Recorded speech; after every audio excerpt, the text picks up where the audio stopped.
En esta presentación se expondrán los elementos importantes del proceso de validación de la escala SPQI+23, síndrome del profesional quemado en industrias maquiladoras del sector sureste de Saltillo en trabajadores hombres y mujeres de entre 18 y 66 años. Las características de las unidades de observación solicitadas fueron que las personas fueran empleados o trabajadores de industrias maquiladoras automotrices del sector sureste de Saltillo, que fueran tanto hombres como mujeres de entre 18 a 66 años. Para el procesamiento de la prueba, se elaboraron dos procesos. Primero, una etapa de piloteo y posteriormente una etapa de validación. El enfoque teórico del proceso de validación realizado es el de la teoría clásica de los test. Cabe mencionar que se realizó una validación de contenido de la prueba que fue complementada con una validación de factorización a través de un análisis factorial exploratorio. Para el reporte de resultados, se empleó el uso de tablas en formato APA7 y narraciones en prosa a manera de exposición e interpretación de los hallazgos. También se hizo uso de diagramas y se utilizó el programa de Excel para obtener los puntajes correspondientes a los baremos de cada factor encontrado. La validación de la escala está fundamentada psicométricamente por el uso de estadígrafos. En la validación de contenido se empleó la calculadora Momento-Pearson, el alfa general de Cronbach, el alfa estandarizado, sesgo, kurtosis, correlación ítem total, R cuadrada múltiple y el alfa si es el reactivo borrado. En la validación factorial se usó el criterio de inclusión y exclusión, los datos de eigenvalores, cargas factoriales o porcentaje de explicación, y una gráfica Scriplot. Como hallazgos generales, se logró un buen nivel de validez de contenido, una validez del 97% según el alfa de Cronbach. Al momento de realizar análisis segmentados por sexo en la prueba, no se encontró sesgo cognitivo importante. El análisis exploratorio permitió descubrir la presencia de 8 factores diferentes para describir el rasgo, y fueron 7 las variables que no resultaron pertinentes para la prueba a partir del análisis exploratorio. En primer lugar, tenemos las premisas psicométricas. Se expone que la prueba posee un buen nivel de validez de contenido para medir el rasgo en trabajadores sin importar el sexo.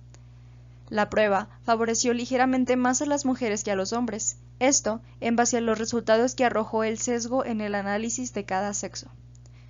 El componente más pertinente de los propuestos para la descripción del rasgo es el de manifestaciones, esto por el nivel de identificación que la población tuvo con el componente a comparación de los otros componentes. El rasgo, síndrome del profesional quemado, puede ser entendido desde 8 factores diferentes, según el análisis exploratorio factorial. El factor con mayor porcentaje de explicación de la prueba es el factor 1, trasfondo de la disminución de la calidad del trabajo, contando con un porcentaje de explicación del 51.131%. La variable que representa conflictos con las amistades tuvo una aparición en 2 factores, trasfondo de la disminución de la calidad del trabajo y conflictos con somatización retrasada. La variable que indica la presencia de alergias tiene una aparición en los factores conflictos con somatización retrasada y estar quemado expresado en resaca, ansiedad, depresión. La aparición doble de estas variables fue un factor contemplado para su posterior eliminación de la prueba. Iniciando con las premisas en relación a la prueba y la población, en la parte de validez de contenido, tenemos que se obtuvieron 5 premisas importantes.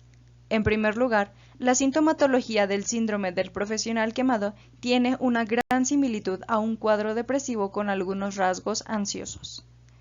Las mujeres tienen menos tendencia de probar sustancias adictivas por estrés a comparación de los hombres, premisa que sería retomada para la discusión y propuesta de cambio. Como tercer premisa, tenemos que laborar más de 8 horas efectivamente es un factor de malestar para los trabajadores más que el cambio de turnos.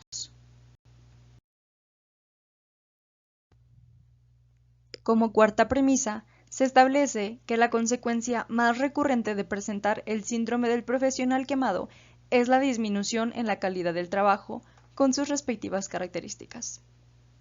Los trabajadores de ambos sexos de este sector no se ven afectados por las opiniones de los superiores, así como también por el tipo de reconocimiento que la empresa proporcione.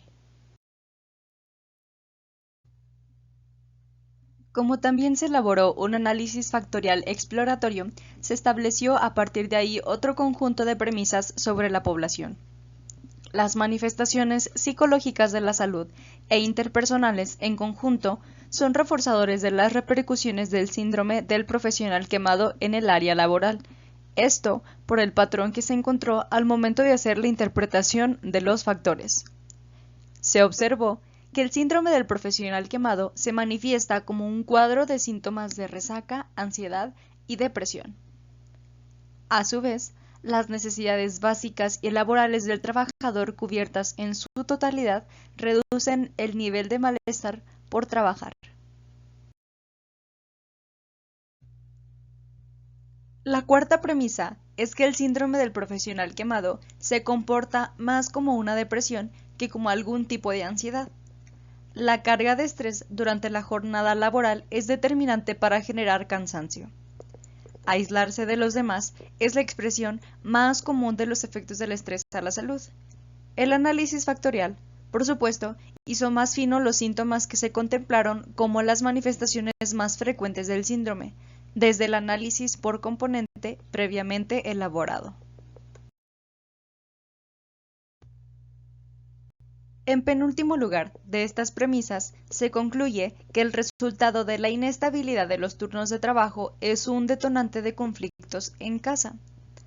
Y por último, el síndrome del profesional quemado genera conflictos en las amistades. En este apartado, se hace mención de las respuestas de cambio que surgieron en base a los resultados observados.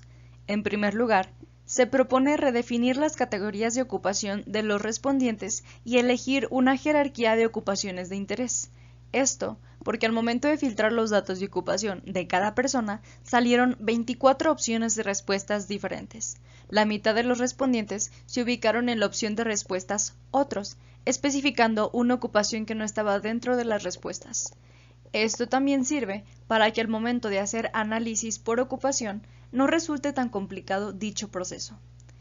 En segundo lugar, se propone quitar el signalítico lugar de origen de la prueba, pues puede dificultar el estudio posterior del fenómeno debido a la variedad de respuestas posibles. Como tercer propuesta de cambio, se aconseja que dentro de la redacción de los reactivos se posicione a los mismos en condiciones particularmente laborales, debido a que si bien una persona puede expresar que le duele la cabeza, eso no nos da suficiente indicativo de que eso es por cuestiones laborales y no por otros padecimientos o situaciones externas a las laborales. Como cuarta propuesta, se indica el realizar algún estudio dedicado a comparar la similitud entre un cuadro depresivo y los síntomas del síndrome del profesional quemado.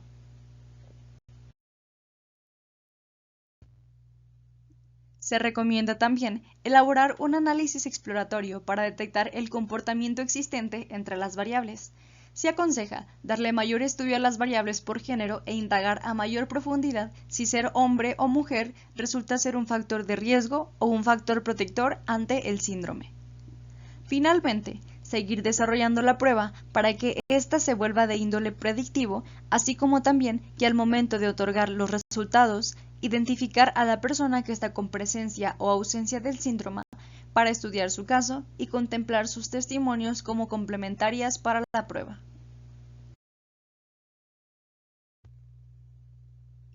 En base al análisis del tipo exploratorio factorial realizado con la escala, se aconseja primeramente que se realicen distintas investigaciones para confirmar que la visión que cada uno de los factores ofrece para entender al rasgo verdaderamente es replicable. De esta manera, se comprobaría un patrón nuevo y específico sobre el síndrome del desgaste ocupacional. Lo anterior ayudaría a darle un tratamiento distinto a la problemática para poder afrontarlo y prevenirlo de una manera más eficiente. De igual forma, es importante emplear otro tipo de análisis de la prueba para confirmar que los reactivos a descartar o a mantener siguen en pie o hay que realizar nuevas modificaciones. Todo esto con el fin de tener una prueba bastante concisa y útil para poder describir al rasgo.